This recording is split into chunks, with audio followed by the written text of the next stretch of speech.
जिन पर आप भरोसा कर रहे हो, क्या सच में वो भरोसे के लायक हैं? जिन भी लोगों पर आप भरोसा कर रहे हो और सोच रहे हो कि ये तो मेरा बेस्ट फ्रेंड है, ये तो मेरा भला ही चाहता है, ये तो कभी मुझे मेरे पीठ पीछे मेरी बुराई नहीं करेगा, क्या सच में ऐसा है? क्या रियल है? आज एक विश्वासघात झेला है मैंने, तो इस बारे में बात करनी बहुत ज़रूरी है। एक मेरे कोवर्कर हैं, वो मुझसे एज में बहुत बड़ी हैं। मुझे लगा कि ये अच्छी हैं क्योंकि वो एक्सटीरियर ऐसा रखती हैं जैसे वो सबकी दोस्त हों, सबकी हाँ में हाँ मिलाना, सबको सबसे अच्छे से बोलना, जैसा लोग कहते हैं उसके अगेंस्ट कभी ना बोलना, और हर समय केयरिंग बन के दिखाना। और मैं हमेशा से क्योंकि कम बोलने वाली इंसान रही हूँ, तो मुझे लगता था कि कनेक्शन बनाना चाहिए मुझे वर्क प्लेस पे।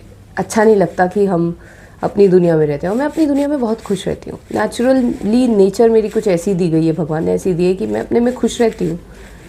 लेकिन मैंने ज़बरदस्ती करके अपने आप से, मैंने सोचा दूसरों से थोड़ा कनेक्शन बना, क्योंकि थोड़ी हमें सिखाया गया है ना समाज में कि अकेले रहना अच्छा नहीं होता, लोग बेचारे की नज़रों से देखते हैं आपको अगर आप कहीं अकेले हो तो वही कीड़ा था मेरे अंदर कि मुझे भी शायद कनेक्शन बनाना चाहिए किसी से।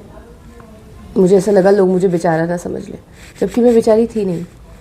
मुझे मेरी कंपनी बहुत पसंद है क्योंकि मैं असलियत में रहती हूँ। जब मैं अपनी कंपनी में होती हूँ, बहुत चीज़ें, सवालों के जवाब में ढूंढती रहती हूँ अंदर। अच्छा लगता है मुझे, अंदर भगवान का एहसास होता है मुझे जब मैं अपने साथ होती हूँ। लेकिन दूसरों के साथ रहना मुझे वैसे भी पसंद नहीं है। लेकिन मैंने अपने साथ ज़बरदस्ती करके, कि समाज कहता है कि सोशलाइजिंग करो, लोगों से बनाओ, तो मैं ज़बरदस्ती करके उनसे बनाने की कोशिश करी। मुझे लगा ये शायद अच्छी होंगी।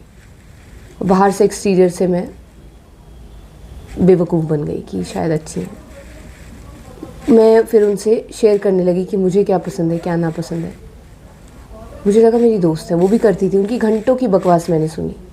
हर समय वो बीमारियों की बातें करती रहती थी अपने हस्बैंड की। मैंने कभी ये नहीं सोचा कि कुछ गलत है उनकी, वो कर रही हैं उसमें, या जो भी वो कर रही हैं। कभी जज नहीं किया कि अच्छा ये बुरा, वो बुरी हैं, या ये अच्छा है उनके में। लेकिन मुझे नहीं पता था कि वो मेरी हर बात को कॉन्स्टेंटली जज कर रही हैं। मुझे लगा वो एक्सेप्ट कर रही हैं जैसी मैं हूँ, क्योंकि मैं उन्हें ऐसी एक्सेप्ट कर रही थी जैसी वो है। तो मुझे लगा शायद वो भी मुझे एक्सेप्ट कर रही हैं जैसी मैं हूँ, राइट। लेकिन मुझे तभी अलर्ट हो जाना चाहिए था जब एक दूसरी इंसान के बारे में वो गॉसिप कर रही थी। उस इंसान के सामने तो वो बहुत अच्छी बन रही थी, उनकी दोस्त बन रही थी, लेकिन पीठ पीछे उन्हीं की बुराइयां करना, उन्हीं की काट पे रहना। मुझे उससे अलर्ट हो जाना चाहिए था कि